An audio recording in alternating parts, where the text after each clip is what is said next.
يا أيها الذين آمنوا اتقوا الله حق تقاته ولا تموتن إلا وأنتم مسلمون. السلام عليكم ورحمة الله وبركاته.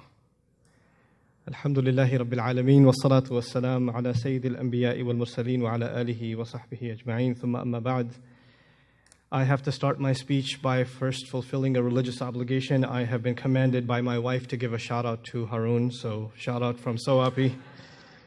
So now that obligation is out of my way, now I can talk to you about what I want to talk to you about, inshallah. Okay. So challenges and opportunities for the young Muslim Ummah. I've been invited here to speak. Alhamdulillah, this is actually the second graduation ceremony in 2 days that I'm attending for high schools, and I'm very proud of the Maryland community that these kinds of efforts are happening. But in particular, as I heard briefly about the young men that are graduating and the sister that's graduating today, my wheels are just constantly spinning, and I had to rethink all of what I was going to share with you in the last 5 minutes as I was just listening to just a few things that I've heard here. And what I want to start with, inshallah ta'ala, is actually my speech isn't even to the rest of you. I'm just talking to 6 people here. I'm going to pretend the rest of you aren't here. You guys have been in an amazing environment pretty much your entire, the lives that you can remember. And you're about to head into a world that is not this nice.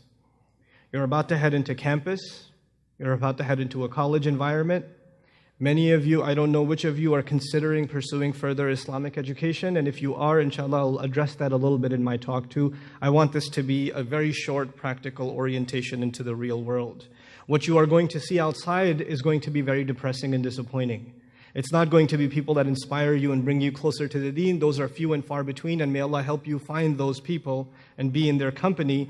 But for the most part, you're going to find Muslims your age, above your age, people that are smarter than you, more educated than you, and yet they know so little or care so little about the same deen that you've come to love.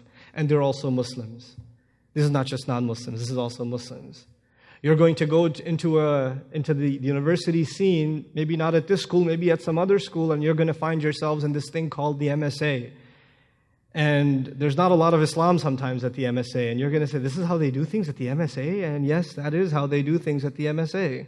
Just to give you guys a reality check again, because the rest of you aren't here, I actually, for a long time, stopped going to college campuses to talk to Muslim youth for quite a while. I was in my own bubble speaking at Islamic centers and masajid across the country.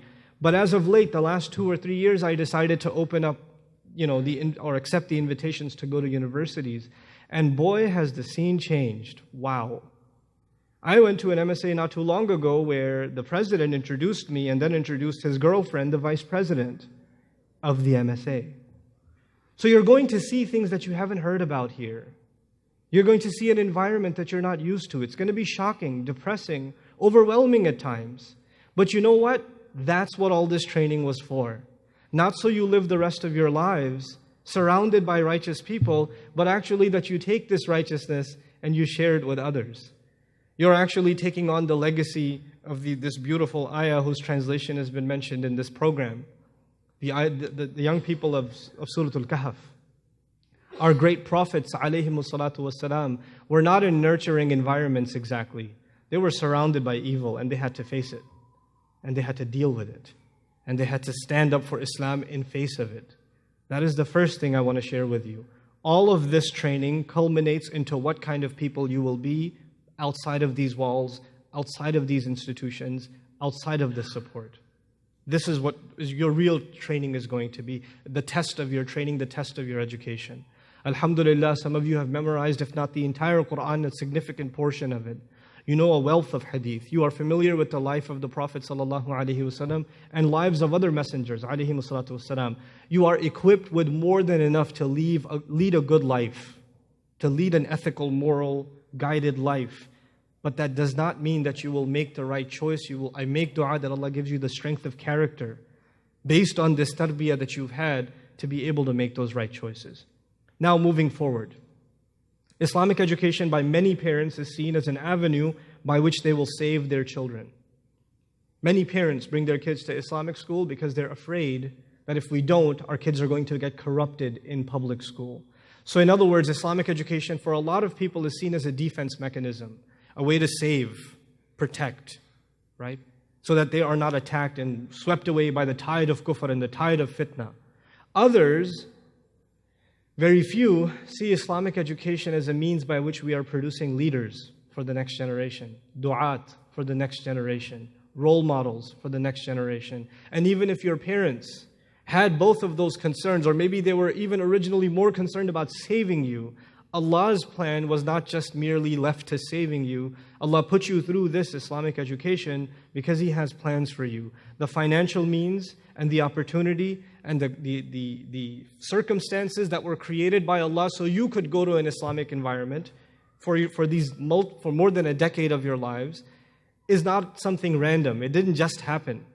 There's a reason your dad had a job here. There's a reason he was able to start his business here. There's a reason they were able to afford the school here. There's a reason the school was located in a place you were able to go to. There's a reason for all of these things. And the reason for that is Allah wants service of His deen from you. You're responsible more than anybody else. Today as you graduate here and you leave the shelter of this institution, you are now responsible carriers of this deen.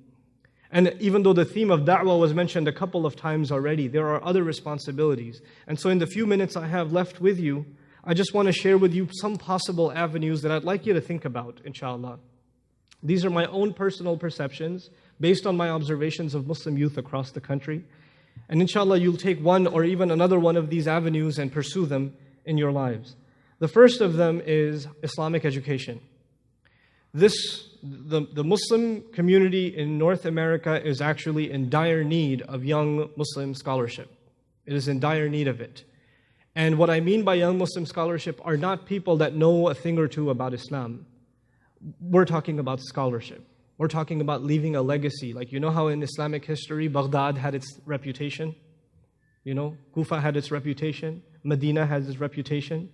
In contemporary times, there are, several major Islamic institutions of learning. They have a reputation. Well, we're going to have to build those institutions. And they cannot be built until we have the highest level of scholarship. If you're going to study Islam, if that is part of your aspirations, and I don't know, but if you're considering studying Islam full-time, don't go anywhere and come back without a PhD. Don't come back with a bachelor's or a master's. It's not enough. We don't need that here. We need the highest level of scholarship. We don't just need mediocre Islamic education. That is actually problematic when people have a mediocre education and assume responsibilities of leadership.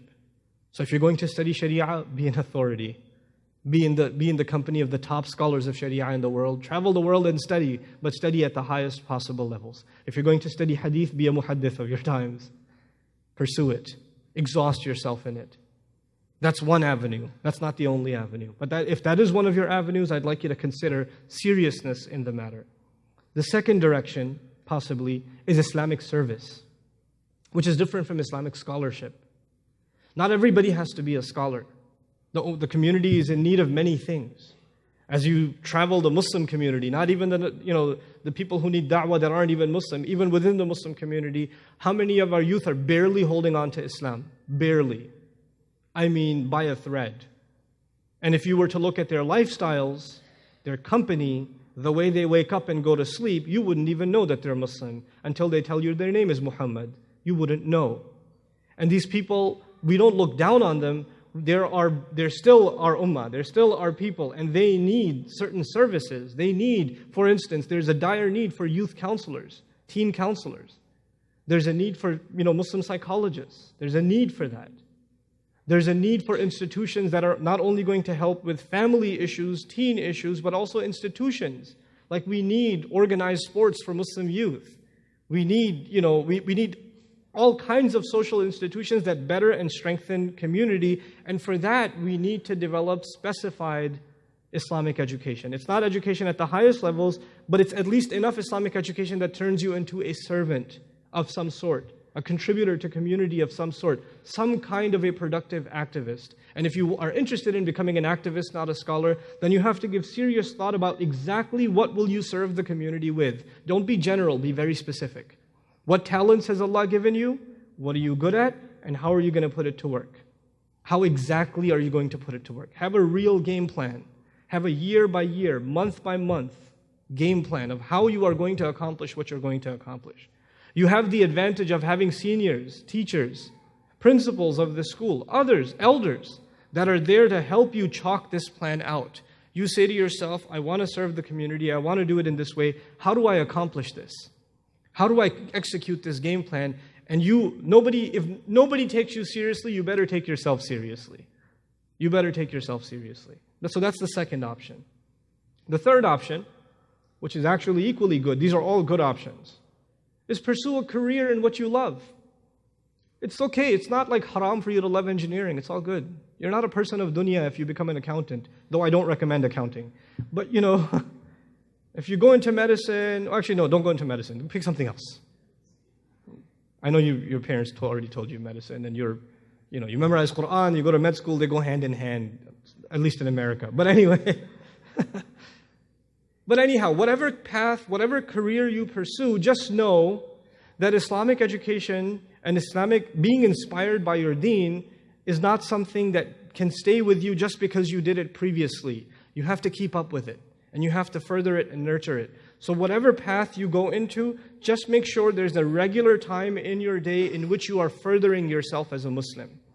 So it doesn't matter if you're an engineer or a physician or a researcher or a biologist, whatever you are, but there's a time in your life that is dedicated, it's fixed, it never moves. Just like the times of salah, there are times where you will learn and nurture and further your deen.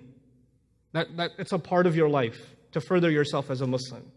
So you don't see Islamic education only as something where you abandon everything else and then go study Islam. That is for some. But for you, still learning Islam is a part of your life. Learning more about the Quran is a part of your life.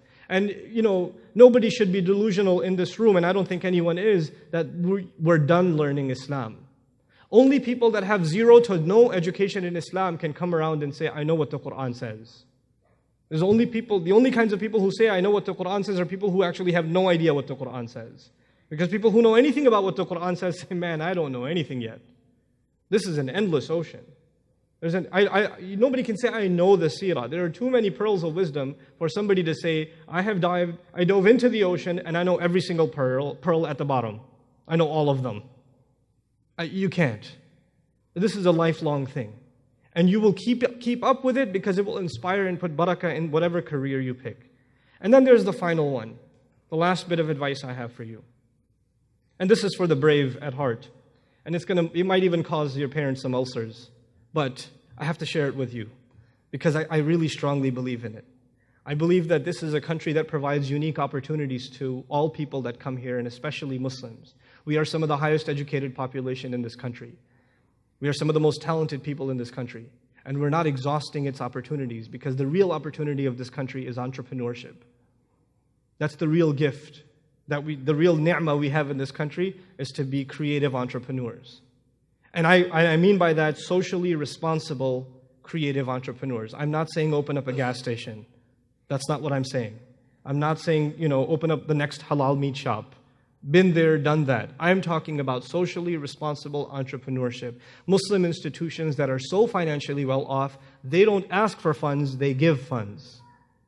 You guys are going to build those institutions.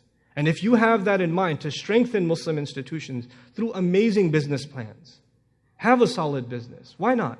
Why shouldn't we own entire lines of clinics and hospitals? Why shouldn't we? Why shouldn't they be the most profitable, and just on the side they build a few masjids on the side without a fundraiser? You guys have to help build those institutions, but that requires a brave endeavor into entrepreneurship. How do you get started? What are the principles behind which a successful, independent enterprise can be built? These are things we have to learn and we have to execute.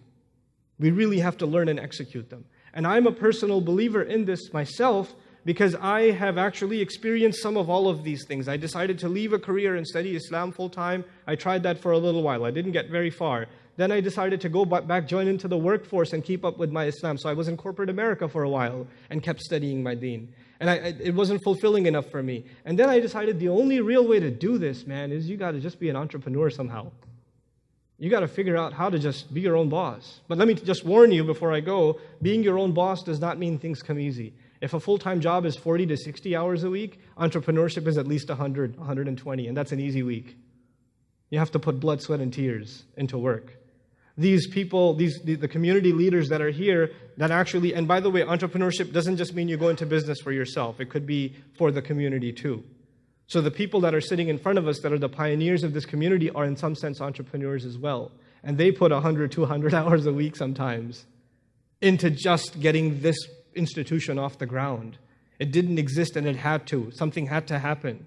Right? They didn't just come and get a job. So I challenge you to think, even if you graduate out of school and get a job, I challenge you to think like, I don't want just want to have a job. I don't want to be an employee. I want to be an employer. That's what I want to be. Because that's where I can really make an impact on furthering Muslim institutions and Islam in a significant way. So I want you to think big. The poet says in Arabic, إِذَا تَمَنَّيْتَ فَاسْتَكْثِرْ.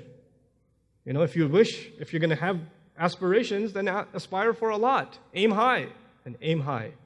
Aim very, very high. We want to be able to see these young men and this sister do incredible things with their life, in their deen and in their dunya, and actually aspire to the highest goals in dunya and still not be interested in dunya. To show the world that you can achieve dunya but have it in your hand and not in your heart. You can do that. And then you can give all of that dunya that you attain, you can give for the sake of deen.